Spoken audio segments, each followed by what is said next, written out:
정치권 소식 짚어보는 아침의 맞수 시간입니다. 송영훈 국민의힘 전 대변인, 강성필 민주당 부대변인 나오셨습니다. 안녕하세요.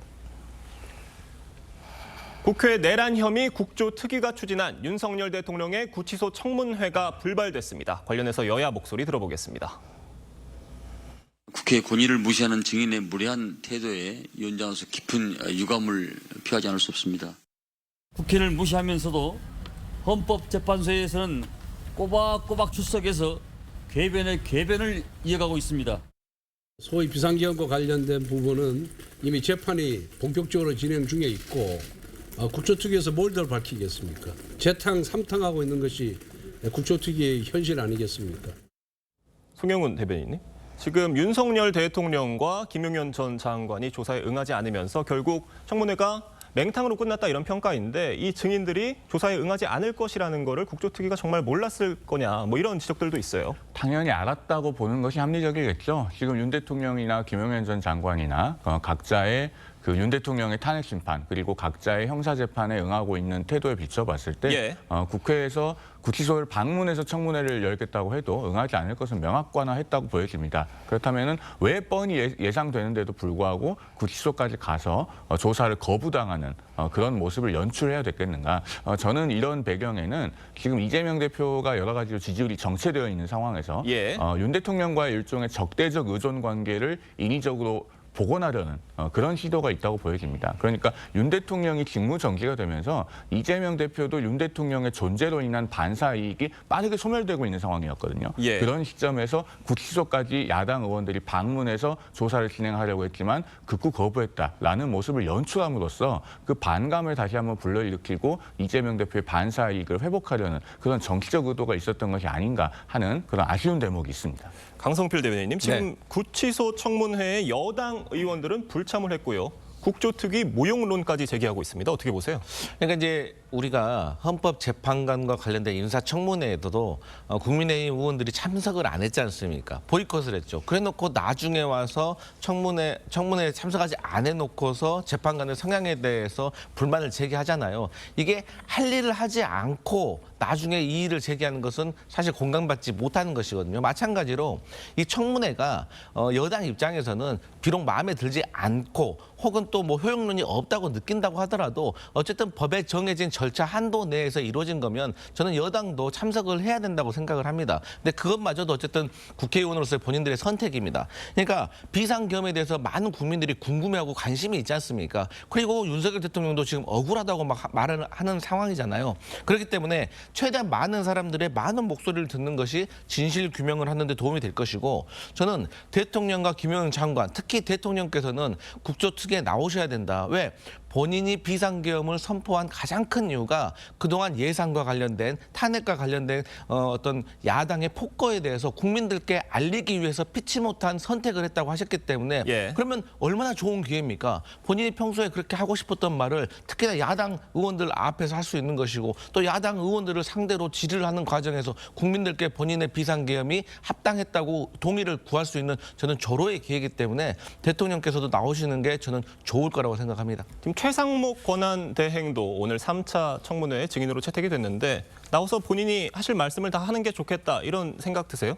네, 저는 기본적으로 고위 공직자들은 국회에서 정해진 절차의 요구를 저는 다 응해야 된다고 생각을 합니다. 그러니까 최상목 권한대행과 관련해가지고는 사실 이분이 비상계엄의 어떤 부정적인 입장이었는지 긍정적인 입장이었는지에 대한 중간에 있다고 저는 생각을 합니다. 때로는 이분이 부정을 반대를 했다는 것도 있고 또 지금의 모습을 보면 또 동조했을 것 같은 느낌이 있는 거거든요. 그렇기 때문에 본인의 명예를 위해서도 저는 최상목 권한대행도 나오시고 특히나 우리가 그동안 화제가 됐던 최상목 쪽지 그러니까 비상계엄 이후에 비상입법기구 설치에 관련해가지고도 어쨌든 본인이 받은 문건이기 때문에 거기에 대한 본인의 어떤 해석도 있을 거거든요. 그래서 여기에 대해서도 국민 앞에 좀 밝혀주는 것이 저는 고위 공직자로서의 책무가 아닌가 이런 생각해 봅니다. 지금 이런 상황에서 국민의힘 윤상현 의원과 김민전 의원이 내일 서울구치소를 찾아서 윤석열 대통령을 접견할 예정이라고 하는데 지난번에 나경원 의원과 국민의힘 지도부 투톱 권영세, 권성동 의원도 갔다 오신 다음에 이제 이어서 또 가는 겁니다.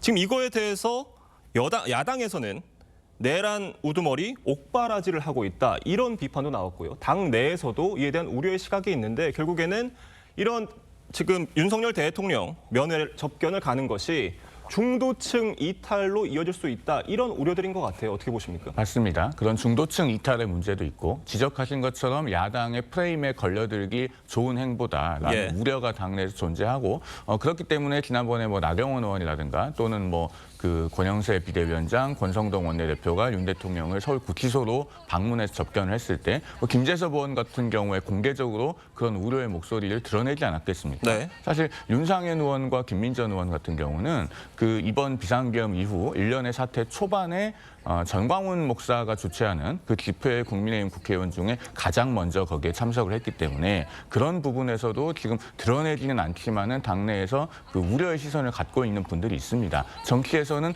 TPO 그러니까 시간, 장소, 경우가 중요한 것 아니겠습니까? 지금 상황에서 윤 대통령을 아무리 찾아뵙고 싶고 혹은 또 개인적인 인연이 있다고 할지언정 예. 지금 상황에서 찾아뵙는 것은 일반 국민들께 어떻게 비춰질지 생각하고 국회의원은 언제나 정치적인 존재라는 것을 잊으면 안 된다고 생각합니다. 지금 구치소 접견에 이어서요. 대통령실 출신 국민의힘 의원들이 오늘 윤석열 대통령 탄핵 심판을 방청할 예정이라고 하는데 이렇게 여당 의원들이 윤 대통령이 있는 곳으로 자꾸 찾아가는 모습, 이에 대해서는 야권에서는 강하게 비판하고 있죠. 그렇죠. 왜냐하면 특히나 대통령과 가까웠던 국회의원들이 대통령을 찾아가고 대통령을 어떤 재판에 대해서 방청을 한 다음에 사실 그 다음에 있을 정치적인 발언이 뻔한 거거든요. 쉽게 말해서 정식적으로는 공식적으로는 말하고 있지 않지만 우회적으로 어쨌든 비상계엄을 옹호하는 듯한 그리고 탄핵을 반대하는 듯한 그런 발언들을 계속 하고 있기 때문에 사실 이런 것들이 많은 국민들과 또 국민의힘 지지자들 그리고 중도층에게 지금 국민의힘이 대놓고 말은 못하지만 속내는 윤석열 대통령을 아직도 지지하고 있구나라고 오해를 불러일으킬 수가 있는 거거든요. 앞서 말을 했지만 김민전 의원 같은 경우는 사실 국민의힘 의원들 단체방 같은 데서 부정선거 의혹을 제기했다는 거 아니겠습니까? 그러니까 예. 빈추구 사기도 했죠. 그러니까 이런 것들이 계속 알려지는 것들이 국민들과 지지자들에게는 윤석열 대통령에 대해서 어떤 입장을 가지고 있는지 명확하지 않게 느껴지기 때문에 상당히 우려스럽다 이렇게 말씀드리겠습니다. 근데 참 친윤계 의원들의 복잡한 셈법이 있는 것으로 보입니다. 오늘 있을 윤 대통령 탄핵 심판 6차 변론 이야기 본격적으로 해볼 텐데요. 계엄 당시 윤 대통령으로부터 의원들을 끌어내리라는 지시를 받았다고 증언했던 곽종근 전 특전사령관이 출석을 합니다. 지난 4일 국회 청문회에서 했던 발언 먼저 들어보겠습니다. 12월 10일 날 오전 회의가 끝나고 민주당에 전문위원이 들어오고 의원들이 들어오지 않았어요? 그게 입국과 무슨 상관입니까? 저는 상관이 있기 때문에 제가 묻는 겁니다. 공익 신고자로 추천해 주겠다는 이야기 있었어 없었어요? 김병지 의원 유튜브 내용이나 박병배 의원께서 얘기했던 내용들 제가 제 스스로 모든 진실을 밝히겠다고 제 스스로 판단해서 한 내용이 분명히 맞습니다. 빨리 국회 문을 부수고 들어가서 안에 있는 인원들을 밖으로 끄집어내라 라고 지시를 받았다고 말씀을 드렸습니다. 지난 5차 변론 기일에서는 두 사령관이 예상과 달리 이제 뭐 답변을 피하거나 뭐 이제 혐의에 대해서 없다 이런 식으로 답변을 했었는데 곽종근 전 사령관의 경우는 적극적으로 변론을 입장을 밝힐 것이다 이런 관측이 나오고 있어요. 어떻게 보십니까? 그런 관측이 합리적이죠. 왜냐하면 곽종근 전 특수전사령관 같은 경우는 작년 12월 6일 무렵에 진술했던 내용과 가장 최근에 어제 이제 국회에서 발언한 내용을 비교를 해보면은 예. 큰 차이가 없습니다. 상당히 일관성을 유지를 하고 있고 그 내용이 구체적이기 때문에 그러면은 이진우 전 수방사령관이나 여인영 전 방첩사령관과는 달리 오늘 탄핵 심판에서도 증언 거부권을 적극적으로 행사하기보다는 적극적으로 진술하지 않겠는가 이렇게 보여지는 것이고 특히나 그 내용의 구체성에 있어서 그 0시 25분부터 0시 35분까지 즉 그 시기에 문을 부숴서라도 끄집어내라라고 예. 하는 지시를 받았다고 하는 부분과 01시 이후에 이미 들어가 있는 인원들을 철수시켜라라고 하는 지시를 받았다는 부분을 시간적으로 분명하게 구분해서 얘기를 하고 있습니다. 이런 구체성이 만약에 헌법재판소 대심판정에서도 오늘 똑같이 드러난다면 이 부분은 헌법재판관들의 판단에 상당히 큰 영향을 미칠 가능성이 높다 이렇게 보여집니다. 윤석열 대통령 측은 이제 곽종근 전 사령관이 그런 입장을 유지를 한다면 어떤 식으로 대응할 걸로 예상하세요? 진술이 오염됐다는 주장을 펼칠 가능성이 높겠죠. 특히나 앞서도 제가 잠깐 언급을 했습니다만 예. 이 김병주 의원의 유튜브에 출연한 부분 사실은 현역 군인으로서 대단히 부적절하고 오해를 사기 쉽습니다. 그렇기 때문에 초반에 민주당 국회의원들로부터 회유를 받아서 진술이 오염되었고 사실과 다른 이야기를 하고 있는 것이 아니냐 이 부분을 아마 집중적으로 수긍을 하고 할 것 같은데 예. 앞서 저희가 영상에서도 봤듯이 곽 전 사령관은 이 부분을 단호하게 부인하고 있기 때문에 헌재에서 이 부분에 대해서 오늘 공방이 있게 된다면 아마 언론에서 가장 많은 관심을 받게 될 부분이 아닐까 합니다. 네, 지금 말씀 중에 나온 이 얘기, 국민의힘에서는 곽종근 전 사령관에게 민주당 의원들에게 회유당한 게 아니냐 이런 의혹들 제기하고 있습니다. 어떻게 보십니까? 근데 이제 국민의힘 의원들 입장에서는 그렇게 말을 할 수도 있겠죠. 국민의힘을 찾아가지 않고 민주당을 찾아갔고 또 네. 본론적으로 그러한 진술들이 국민의힘과 윤석열 대통령에게 불리한 주장이기 때문에 그런 오해는 저는 할 수 있다고 생각을 합니다. 그런데 그럼 물어보고 싶어요. 그러면 그 국민의힘과 대통령에게 불리한 증언을 하면 다 이거 민주당에게 회유당한 겁니까? 그럼 예를 들어서 이런 것에 대해서 수사하고 있는 검찰이라든가 그리고 또 서부지법이라든가 헌법재판소라든가 이런 어떤 국가기관들이 다 민주당에게 회유된 겁니까? 예. 이건 사실상 현실적으로 있을 수가 없는 일이잖아요. 그렇기 때문에 이제 국민의힘에서 저렇게 공격하는 것은 이해를 하지만 저것을 얼마나 많은 국민들이 공감을 할 수 있을까? 예를 들어서 이재명 대표 법화위원과 관련해가지고 공익 제보자로 했던 조명현 씨를 만약에 민주당에서 국민의힘에게 회유당한 거냐? 라고 저희는 그런 주장도 하지 않았지만 그렇게 주장한다고 하면 그게 공감받겠습니까? 예. 그래서 이런 과도한 주장은 그만해야 된다 이런 생각합니다. 네, 알겠습니다. 다음 소식 짚어보겠습니다. 민주당 이재명 대표 측이 선거법 항소심 재판부에 위헌 법률 심판 제청을 신청한 것을 두고 여야 공방이 이어지고 있습니다. 관련 얘기 들어보겠습니다. 위헌 법률 심판 신청한 거 기각되면 헌법소원권에 낼 계획이신가요? 재판은 전혀 지연됨 없이 신속하게 끝날 것입니다.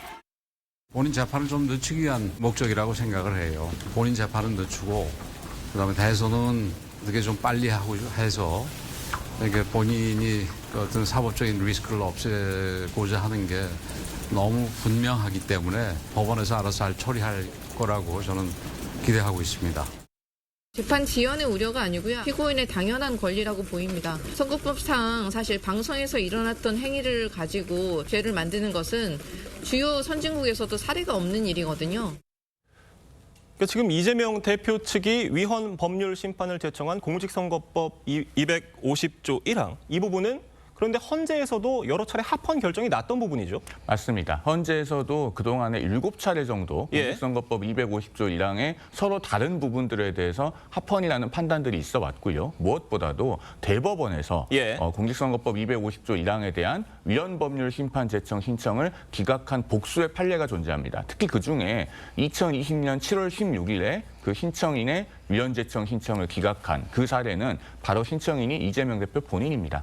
경기도지사 선거법 위반 사건 때 2심에서 벌금 300만 원을 받고 대법원에 상고를 한 다음에 2009년 11월 1일에 위헌 법률 심판 제청을 신청했지만 그 다음에 7월 16일에 기각당했거든요. 그렇게 해서 대법원 판례를 만들어낸 장본인이 또다시 위헌 제청 신청한다. 이 사실을 알면 국민들께서 어떻게 판단하실지는 사실 제가 뭐 길게 말을 덧붙일 필요가 없을 것 같습니다. 네, 물론 아직 2심 재판부가 이 부분을 헌법재판소에 제청할지는 아직 결론을 내지 않았고 어떤 결정 내릴지 지켜봐야 될 문제인 것 같은데 지금 이걸 두고요. 여당에서는 물론이고 야당 일각에서도 정치 지도자라면 당당히 재판에 임해야 한다 이런 쓴소리 나왔습니다. 어떻게 보세요? 네, 저희가 민주당 그리고 이재명 대표가 저는 검토해보고 깊게 한번 고민을 해볼 부분이라고는 생각을 합니다. 그런데요, 사실 그 허위 사실 공표라는 거, 그러니까 우리 최근에 공직선거법에 대한 방향은 예. 돈은 묻고 입은 푼다 이런 방향이거든요. 그런 차원에서 이런 걸 가지고 처벌을 하게 되면은 누가 무서워서 앞으로 선거 후보자 토론회에서 말 제대로 하겠습니까? 그리고 국토부에서 협박을 받았다. 김문규 씨를 몰랐다는 것은 상대 후보를 비방하는 게 아닌 거거든요. 그러니까 상대 후보를 낙선시킬 목적으로 비방하는 어떤 허위 공표 사실은 정말로 없어져야 될 거지만 사실 본인이 선거에 낙선을 한 것이고 이게 상대방을 비난할 목적이 없는 거 아니겠습니까? 그래서 이런 부분에 있어서는 해외 사례도 참고할 부분이 있다. 그리고 결과적으로 이재명 대표와 윤석열 대통령의 차이는 어찌됐든지 간에 이재명 대표는 법에 정해진 테두리 내에서 방어권을 행사하는 것이고 윤석열 대통령 같은 경우는 법에 있는 방어권을 행사한 후에 또 법에 없는 것까지 새로 만들어서 뭐 회피, 촉구, 의견서라는 그야말로 법률가들이 봤을 때는 절차에 없는 것을 행사하려고 하는 것이기 때문에 그런 차이가 있다 이런 말씀 드리겠습니다. 제가 짧게만 좀 말씀드리고 예. 가도 될까요? 조금 전에 돈은 맞고 입은 푼다라는 말씀을 하셨는데 우리나라에서 1994년에 통합선거법이 제정될 당시에 그 정신이 돈은 맞고 입은 푼다였던 것은 맞습니다. 그러나 거짓말을 푼다는 것은 아니죠. 이 공직선거법 250조랑 허위사실공표죄는 조문의 역사가 30년이 넘은 아주 유서 깊은 조문이고 사실은 운동 경기로 치면 이거 약물 복용 같은 겁니다. 스포츠 선수가 경기력을 정당한 노력으로 향상시켜야지 약물을 복용해서 도핑으로 기록을 올리려고 하면 그거 되겠습니까? 그런 말씀을 더 드리고 넘어가겠습니다. 네, 지금 재판부의 결정 지켜봐야 될 것 같고요. 지금 항소심 재판부가 이 대표 측이 신청한 인물 가운데 3명만 증인으로 채택을 하기도 했습니다. 지금 재판부의 여러 가지 움직임을 보면 이번 2심 재판을 길게 끌고 가지 않겠다 이런 의지가 있는 것으로 보여요. 그렇습니다. 이른바 633 원칙, 그러니까 선거법 사건의 항소심은 3개월 이내에 마쳐야 한다는 그 원칙에 최대한 근접하겠다는 의지를 적극적으로 보여주고 있는 것이죠. 그러니까 3월 12일까지 우리 재판부에 새로운 사건도 보내지 말아달라. 그리고 매주 수요일마다 재판하겠다. 2월 26일에는 변론 종결하겠다. 그리고 증인에 있어서도 꼭 필요한 증인만 신청해라. 그 부분만 받아주겠다. 라고 해서 지금 어제 공판기일에서 3명의 증인만 채택하기로 한 것입니다. 아마 재판부가 지금 고지한 대로 2월 26일에 변론 종결하는 일정을 지킬 가능성이 대단히 높아요. 그러면은 판결 선고 일정도 한번 예상을 해보면은 2월 26일로부터 2주 뒤면은 3월 12일이고 3주 뒤면은 3월 19일입니다. 2주 뒤까지 선고하기는 약간 빠듯하더라도 3주 뒤까지는 재판부가 집중해서 판결문을 작성을 하면은 선고하기가 그렇게 어렵지 않은 사건으로 보여집니다. 그래서 아마 한 3월 19일 전후로 이재명 대표에 대한 항소심 선거법 위반 사건 선고가 있을 가능성이 높다 이렇게 예상하고 있습니다. 이런 상황에서요. 이재명 대표가 비상계엄과 관련해서 아무 일도 일어나지 않았다고 했던 윤석열 대통령의 발언을 강하게 비판을 했습니다. 일각에서 우클릭 행보가 지지층 반발을 불러올 수 있다 이런 지적에 대해서 다시 선명성을 드러낸 게 아니냐 이런 해석인데 여러 가지 상황들을 지금 고려해서 이런 발언들을 했다 이런 해석인 것 같아요.